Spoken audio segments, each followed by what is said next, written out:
여러분 안녕하십니까? 뉴스투데이 강원입니다.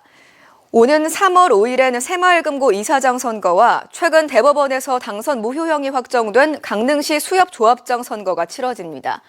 선거가 1, 2주 앞으로 다가오자 선거관리위원회가 과열 양상을 경계하며 차분한 선거를 당부했습니다. 김인성 기자가 보도합니다. 오는 3월 5일 사상 처음으로 새마을금고 이사장 선거가 치러집니다. 도내에서는 모두 51개 금고의 대표자를 선출합니다. 후보자가 2명 이상 등록하면 오는 3월 5일 투표가 실시되는데 정관에 따라 모든 조합원이 투표하는 직선제 또는 대의원들이 투표하는 방식으로 나뉩니다. 후보자가 1명만 등록할 경우 현행 새마을금고법에 따라 투표를 실시하지 않고 당선인을 확정합니다. 강릉의 경우 8곳의 이사장을 뽑는데 중부 새마을금고 등 5곳은 직선제로, 주문진과 초당 경포 새마을금고 등 3곳은 대의원 투표로 뽑습니다. 춘천에서는 6명, 원주에서는 9명의 이사장을 새로 선출합니다. 선거가 2주 앞으로 다가오면서 새마을금고에 붙어있는 선거 공보를 유심히 살펴보는 이들이 늘었지만 아직 관심이 뜨겁진 않습니다. 이제 와서 봤지. 이제 가면 잔뜩 붙여놨기 때문에 가면서 한번 봤죠. 투표하는 것 자체는 아셨고? 그렇죠. 내용적으로 뭐 구체적으로 알 수 있습니까? 뭐 이제 보니까 이제 하는구나 이렇게. 최근 대법원에서 위탁선거법 위반으로 당선 무효가 확정된 강릉시 수협조합장 재선거도 3월 5일 실시됩니다. 이번 선거에는 4명의 후보자가 출마하는데 투표소는 주문진의 강릉시 수협 수산물 직매장과 강릉 성남동의 강릉시 수협 수산물 종합판매장 2곳에 마련됩니다. 새마을금고 이사장 선거와 강릉시 수협 조합장 선거 모두 20일부터 3월 4일까지 13일간 공식 선거운동을 할 수 있으며 투표는 3월 5일 진행됩니다. 우리 위원회는 이번 선거에 있어 기부행위나 허위사실 공표, 임직원의 선거 개입과 같이 선거 질서를 흐트러뜨리는 중대 위법 행위는 엄중 조치할 예정입니다. 여기에 양양군수 주민 소환 투표가 오는 26일 실시됩니다. 도내 곳곳이 때 아닌 선거 국면으로 접어들면서 선거관리위원회는 그 어느 때보다 차분하고 깨끗한 선거가 되기를 당부했습니다. MBC 뉴스 김인성입니다. 정부의 의료개혁안에 반발해 전공의들이 사직한 지 딱 1년이 됐습니다. 의정 갈등이 여전한 가운데 정부는 개혁안 중 하나였던 지역 필수 의사제를 오는 7월 시행하기로 했는데요. 지역 의료계에선 일단 지원을 받고 보자는 입장인데 기대와 우려가 교차하고 있습니다. 유주성 기자입니다. 정부의 의료개혁 패키지에 포함됐던 지역 필수 의사제가 오는 7월 시행됩니다. 정부는 다음 달 7일까지 4개 광역지방자치단체를 선정해 응급의학과, 소아청소년과 같은 8개 필수과 전문의들의 인건비를 1인당 월 400만 원씩 지원하기로 했습니다. 의료 취약지로 꼽히는 강원도는 공모에 참여하는 것으로 방향을 잡았습니다. 도내 종합병원들도 강원도가 공모에 선정되면 필수과 전문의를 확보하는데 조금이라도 숨통이 트일 수 있을 거라는 기대가 큽니다. 특히 지역일수록 엄청 관심이 많죠. 많이 도움이 될 것 같고. 저희도 필수의료 의사 구하기가 이렇게 쉽지만은 않아요. 그래서 원주의료원도 적극적으로 필수의사제 구인을 활동을 해야 되기 때문에. 실제 강원도에선 초임 간호사가 지역 의료원에서 3에서 5년 동안 근무하면 매월 최대 60만 원의 근속 장려금을 지급하는 제도를 운영해 효과를 봤던 사례도 있습니다. 직종과 정도의 차이는 있지만 지역 의료 인력 확보를 위해 지원금을 투입하는 만큼 비슷한 성과를 거둘 수 있습니다. 저 같은 경우는 지금 서울이 원래 본 거주지인데 타지에서 와가지고 1년 넘게 지금 근무하고 있거든요. 타지에서 되게 다양하게 오시는데 좀 정착하는 데 도움이 되지 않았나 싶습니다. 하지만 이런 식의 지원금 살포가 급한 불을 끄는 데 도움을 줄 수는 있어도 결국 근본적인 해결책이 되지 못할 거라는 의견도 적지 않습니다. 우선 혜택을 받을 수 있는 5년 내외의 근무를 한 뒤에는 필수과 전문의가 지역을 떠날 가능성이 높고 기존 의료 인력과 형평성 문제, 지역병원 간 의료 인력 확보 경쟁으로 전체적인 인건비 상승을 부추길 우려도 있습니다.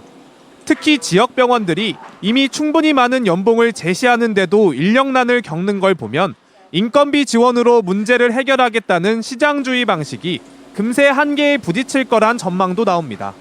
결국 근본적으로 문제를 해결하기 위해선 지역의사제, 공공의대 설립 등을 통해 의료의 공공성을 강화해야 한다는 목소리가 나옵니다.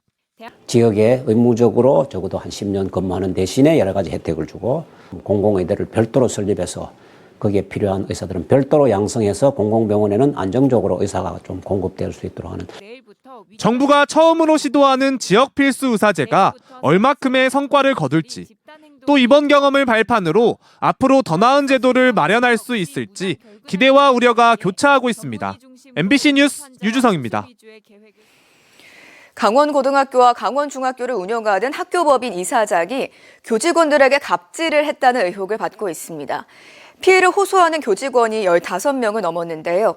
고용노동부가 특별 근로감독에 착수했고 강원도 교육청도 감사를 벌이고 있습니다. 김도균 기자가 취재했습니다. 춘천 강원고등학교와 강원중학교입니다. 학교법인 강원학원이 운영하는 학교들인데 고용노동부가 특별 근로감독에 착수했습니다. 다수 교직원이 직장 내 괴롭힘을 호소했기 때문입니다. 파악된 피해 교직원은 15명. 이들은 학원 이사장과 이사장 측근을 가해자로 지목했습니다. 고용노동부가 신고 내용을 조사한 결과 이사장은 자신의 점심을 교직원들이 직접 배달하도록 지시했습니다. 이사장 점심 배달은 학교 안에서 공공연하게 이루어졌습니다. 강원 중고등학교 봉암관입니다. 이사장은 가정집처럼 꾸며진 이 건물 2층에서 얼마 전까지 거주했던 것으로 알려졌습니다. 또 교직원에게 연차를 쓰게 한 뒤 이사장이 개인 업무를 보러 갈 때 운전을 시킨 것으로 확인됐습니다. 학교 공사에 교사를 동원해 일을 시킨 정황도 드러났습니다. 고용노동부는 본연의 업무를 벗어난 부당한 지시인 것으로 보고 있습니다. 현재 해당 이사장은 병원 치료를 위해 서울에 머물고 있는 것으로 확인됐습니다. 고용노동부는 추가 피해가 없는지 면밀하게 확인할 필요가 있다며 12명으로 특별 근로감독팀을 꾸려 사업장 현장 감독에 착수했습니다. 근로자의 기본적인 인권을 침해하는 직장 내 괴롭힘은 반드시 근절되어야 합니다. 그러므로 이번 감독은 엄정하고 철저하게 실시할 것입니다. 강원도 교육청도 지난해 12월부터 강원학원을 갑질과 회계 문제 등으로 감사하고 있다고 밝혔습니다. 이에 대해 강원학원은 고용노동부 특별 근로감독과 교육청 감사를 성실히 받겠다는 입장만 밝혔습니다. MBC 뉴스 김도균입니다. 강원도가 전국 광역자치단체 가운데 처음으로 인공지능 기반 공간정보 시스템 구축을 완료했습니다. 이번 시스템 구축으로 18개 시군 공유재산과 농지 인허가, 산림청 산지 인허가 등의 전산 자료를 지도에서 직관적으로 확인할 수 있습니다. 강원도는 앞으로 드론을 활용한 사진과 영상 정보를 제공해 3차원 데이터 시스템을 구축할 계획입니다. 해당 프로그램은 재산관리와 투자 유치 등 다양한 분야에 활용될 예정입니다. 공정거래위원회가 조합원이 자율적으로 정하는 개인택시 면허 거래 가격을 올리도록 결정해 통보한 원주시 개인택시조합의 시정명령을 내렸습니다. 공정위는 해당 조합이 작년 3월 개인택시 면허 거래 가격을 1억 5천만 원에서 1천만 원 올리도록 개입해 공정거래법을 위반했다고 판단했습니다. 조합은 또 가격 인상을 관철하기 위해 조합원의 면허 양도를 무조건 지불을 통해서만 하도록 하고 개인 거래로 면허를 취득한 자의 조합 가입을 제한하기도 했습니다. 양양군수 주민소환투표의 사전투표가 이틀 앞으로 다가오면서 찬반 양측의 신경전이 벌어지고 있습니다. 주민소환투표 청구 측은 방송 홍보 차량을 비롯해 인파가 몰리는 곳에서 투표 참여를 홍보하는 피켓팅을 이어가고 있고 반대 측에서 일부 상가에 전화를 걸어 투표 불참을 유도하고 있는 것으로 알려졌습니다. 양양군수 주민소환투표의 개표 여부 기준은 최종 투표율 33.3% 이상이며 21일과 22일 치러지는 사전투표율에 관심이 모아지고 있습니다. 한편 행정안전부는 오늘 양양군 실내체육관을 찾아 주민소환 사전투표 준비 상황을 점검합니다.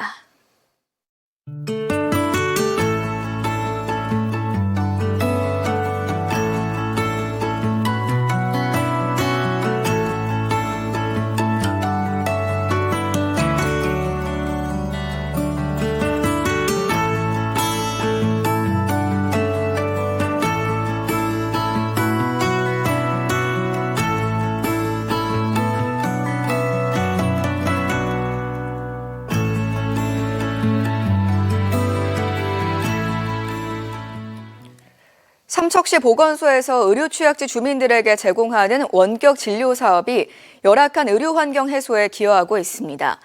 삼척시는 지난 2018년부터 6개 읍면 보건진료소와 경로당 12곳의 화상 시스템 등을 갖추고 당뇨병과 고혈압 등 만성질환자를 대상으로 원격 진료를 시작해 지금까지 2만 1,000여 명이 이용했습니다. 특히 공중보건 의사가 먼 거리를 방문 진료하지 않고 진료와 처방뿐만 아니라 처방약 복용 지도와 보건 교육까지 실시해서 주민들의 경제적 부담을 줄이고 있습니다. 춘천시가 2029년까지 후평 산업단지를 거점으로 지역 11개 산업단지를 스마트 그린 산업단지로 조성합니다. 사업비 280억 원을 들여 11개 산업단지에서 물류 비용을 줄일 수 있는 시스템을 도입하고 스마트 관제 시스템을 구축할 예정입니다. 또 인력 양성을 위해 대학과 연계 산학협력 프로젝트를 진행합니다. 이를 위해 한국산업단지공단이 사업 공모를 하고 있다며 4월에 수행기관을 선정한 뒤 본격적으로 사업을 추진할 계획입니다. 횡성군이 모빌리티 사업의 컨트롤타워 역할을 할 전담기구 설치를 추진합니다. 횡성군은 용역비 2천만 원으로 강원대에 모빌리티 전담기구 설치에 필요한 2달 동안의 연구 용역을 주문했습니다. 강원대 연구진이 전담기구의 조직과 외부 전문가 영입, 운영 방식을 검토하면 횡성군이 향후 2년 동안 출연기관을 설립할 계획입니다. 가칭 횡성미래산업진흥원으로 지난해 출범한 원주 미래산업진흥원과 같은 전략산업 컨트롤타워 역할을 수행합니다. 강릉시 도시정보센터 CCTV 통합관제가 범죄 예방과 해결에 도움을 준 것으로 나타났습니다. 강릉시 도시정보센터는 최근 1년 동안 강릉경찰서에 2,800여 건의 영상을 제공해 범죄 해결을 도왔습니다. 강원 뉴스 마칩니다. 고맙습니다.